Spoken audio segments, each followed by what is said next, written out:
कौसल्या सुप्रजा रामपूर्वा सन्ध्या प्रवर्तते उत्तिष्ठ नरशार्दूल कर्तव्यम् दैवमाह्निकम् कौसल्या सुप्रजा रामपूर्वा सन्ध्या प्रवर्तते उत्तिष्ठ नरशार्दूल कर्तव्यम् दैवमाह्निकम्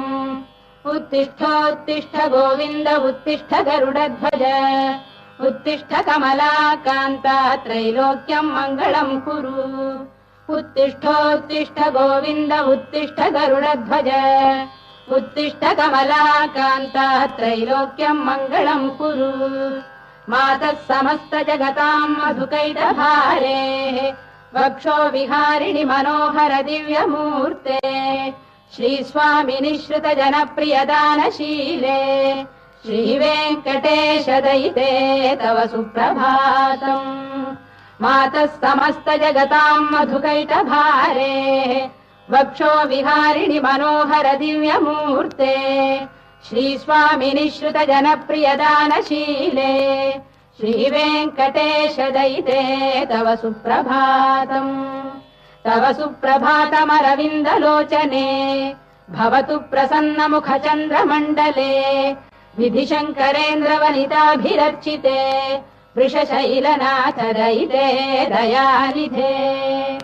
अत्र्यादिसप्तऋषयः समुपास्य सन्ध्याम् आकाशसिन्धुकमलानि मनोहराणि आदाय पादयुगमर्चयितुम् प्रपन्नाः शेषाद्रिशेखर विभो तव सुप्रभातम् पञ्चाननाब्ज भव षण्मुखवासवाद्याः त्रैविक्रमादिचरितम् विबुधास्तुवन्ति भाषापतिः पठति वासरशुद्धिमारात् शेषाद्रिशेखर विभो तव सुप्रभातम् ईषत्प्रफुल्ल सरसीरुहनारिकेल पूगद्रुमादि सुमनोहर पालिकानाम् आवाति मन्दमनिलः सह दिव्यगन्धैः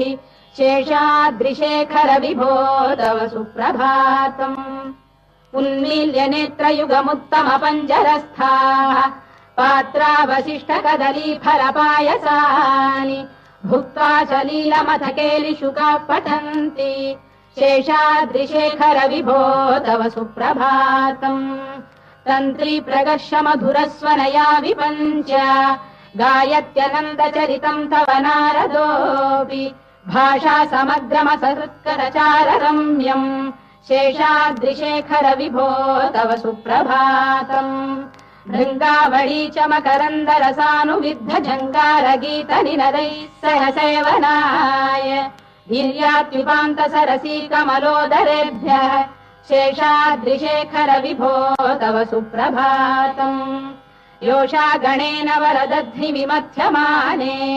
घोषालयेषु दधिमन्थन तीव्र घोषाः रोषात् कलिम् विदधते ककुभश्च कुम्भाः शेषाद्रिशेखर विभो तव सुप्रभातम्।